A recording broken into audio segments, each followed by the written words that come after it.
Hi, I'm Dr. Jason Brinkley, and this is Subshells and Electrons. So the subshells that come about from the spectral splitting are the S, the P, the D, and the F, and each can hold a certain number of electrons. The S orbital can hold 2 electrons. The P orbitals, and P subshells, I should say, because there's orbitals within the subshells, can hold 6 electrons. The D's can hold 10, and the F's can hold 14. Now, if you follow through, the N equals 1 could hold 2 electrons, those in the S subshell. The second energy level held 8 electrons, an S and a P subshell. 18, S, a P, and a D, and then 32, an S, a P, a D, and an F. So, N equals 1 has an S subshell, 2 electrons. N equals 2 has an S and a P subshell for 8 electrons. N equals 3 has an S, a P, and a D subshell for 18 electrons. And N equals 4 has an S, a P, a D, and an F subshell for 32 electrons. And that's what's given in this picture here. Okay? So the electron shell capacity, the electron capacity of the shells, remember, is still 2n squared. Okay? But this is how they're broken down by 2, 6, 10, and 14. Okay? Now,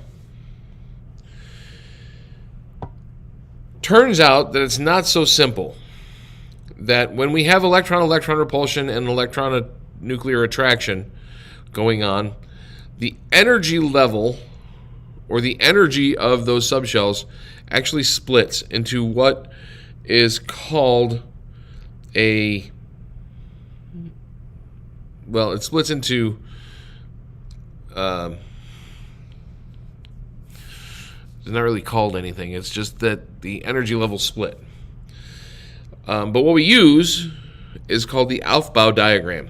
Aufbau is the principle, the Aufbau principle, which is that we fill from energy levels, the lowest energy level to the highest energy level. But this diagram tells us what those energy levels are. So to work this diagram, you start here at the tail of the arrow and you fill the 1s. Then you go back to the tail of the next arrow and you fill the 2s. Then you go to the tail of the next arrow, you fill the 2p, then the 3s, then the 3p, then the 4s. And this is where it gets to be weird. You're filling up 4s before you filled up the 3d. 3d electrons are actually higher in energy than the 4s electrons. Then the 4p, then the 5s. In other words, 4p electrons are lower energy than the 4d electrons. Okay? So use this diagram to show how the electrons are arranged in the shells.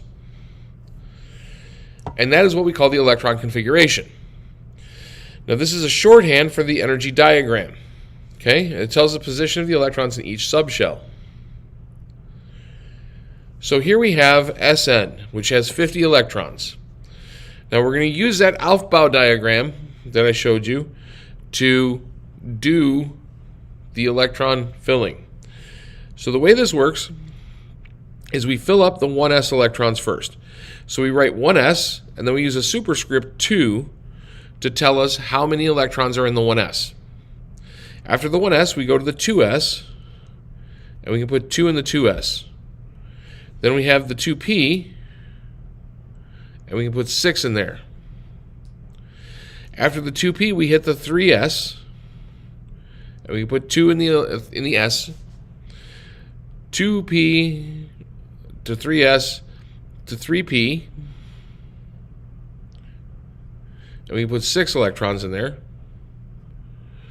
Then we hit the 4s, which can have 2 electrons. Then we hit the 3d, which can have 10 electrons. Okay? Now I got to make sure I'm not going over my limit here. So 2, 4, 10, 12, 18, 20, 30 electrons. So I've got 30 electrons so far. So after the 4s and then the 3d comes the 4p, and I can put 6 electrons in there. Then the 5s, which can have 2.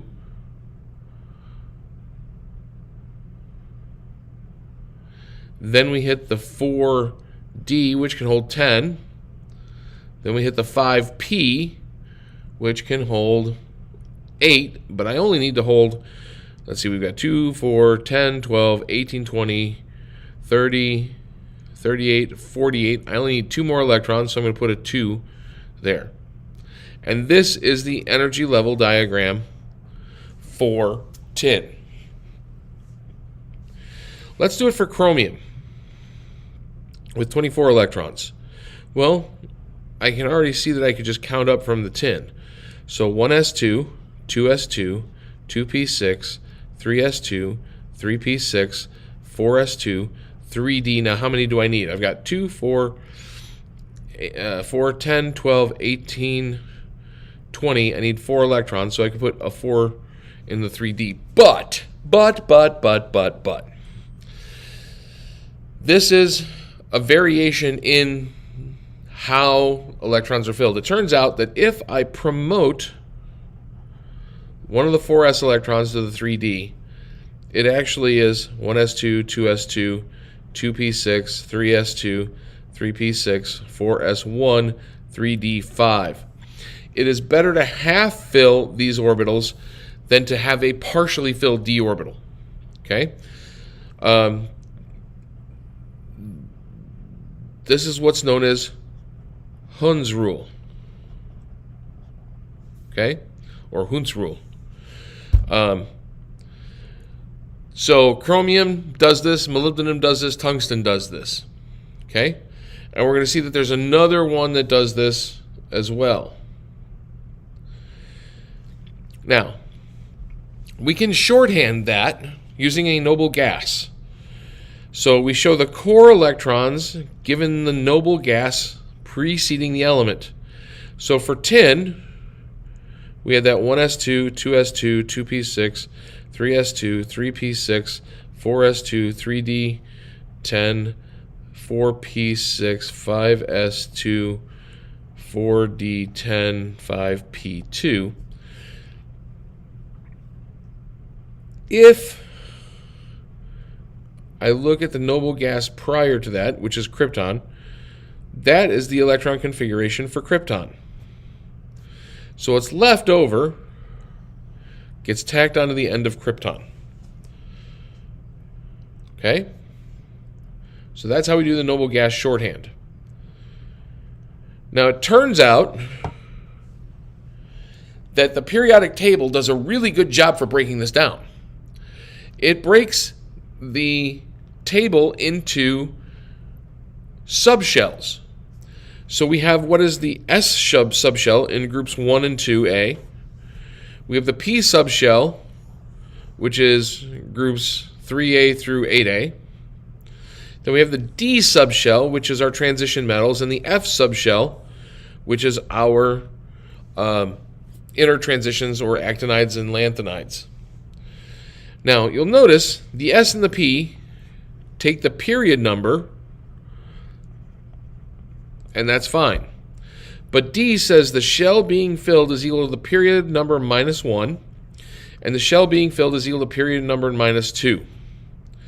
So if I look at where tin is in the 5th period, 2 in.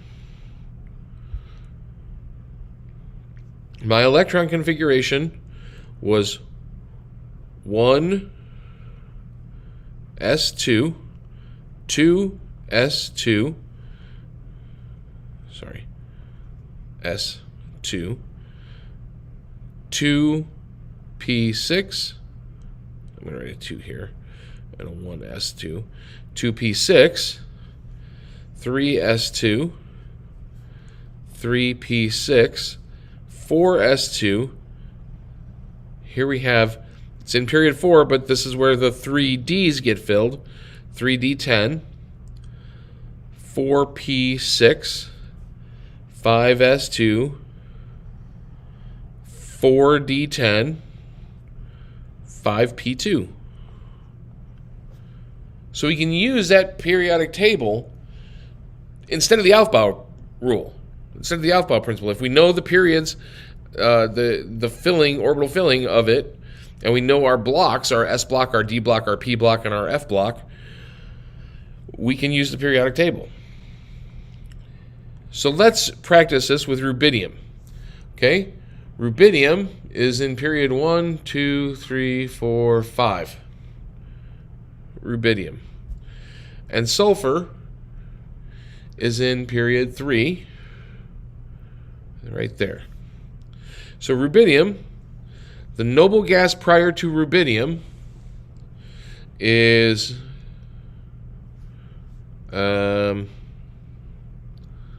argon. So this would be argon 5s2. Boy, that was a lot simpler. Okay.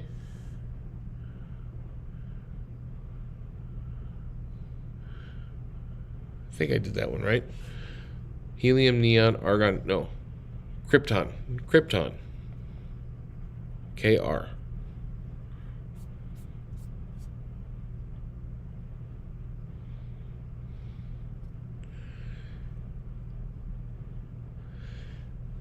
So krypton. Kr. Krypton.